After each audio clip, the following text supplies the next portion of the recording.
मेडकडनं भांडे घासल्यानंतर भांड्यांची हालत कशी होते हे तुम्हा सर्वांना माहीतच आहे। माझे देखील भांडे पूर्ण पिवळसर झाली होती। इंटरनेटवरती खूप जास्त सर्च केल्यानंतर मला एक स्प्रे मिळाला आणि खरं सांगते खूप छान रिझल्ट मला त्यापासून मिळाला। भांडी सगळी अगदी नव्यासारखी चकाचक चमकायला लागली होती। आता यामुळे एवढंच नाही, भांडे तर मी क्लीन केलीच, पण जे काही करपलेलं वगैरे असतं, कुकर म्हणा किंवा कढई वगैरे जर खराब झालेली असती, करपली असेल तर तीसुद्धा आपण क्लीन करू शकतो।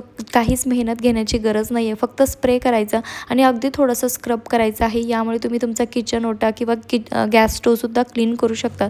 सोबतच अशी करपलेली जी भांडी असतात तीसुद्धा तुम्ही इझिली क्लीन करू शकतात। खूप सोपी पद्धत आहे। माझा तवा देखील बघा खूप खराब झालेला होता, तो देखील मी यामुळे क्लीन केलेला आहे आणि मी या ठिकाणी यूज करते अर्बन वाईपचं हे किचन क्लीनर, जे की खूप कमी प्राईसमध्ये मला मिळालेलं आहे। तुम्हालाही घ्यायचं असेल तर फॉलो करून कमेंटमध्ये लिंक किंवा PP टाईप करा, लिंक तुम्हाला भेटून जाईल। फेसबुकवरती फर्स्ट कमेंटमध्ये लिंक पिन केलेलं आहे आणि बघू शकतात अशा पद्धतीने घरामध्ये जेवढ्या काही वस्तू काळ्या झालेल्या असतील, तेलकट चिकट झालेल्या असतील, त्या तुम्ही अगदी इझिली क्लीन करू शकतात। असेच व्हिडिओ बघण्यासाठी फॉलो करा। चला भेटूया नेक्स्ट व्हिडिओमध्ये, बाय बाय।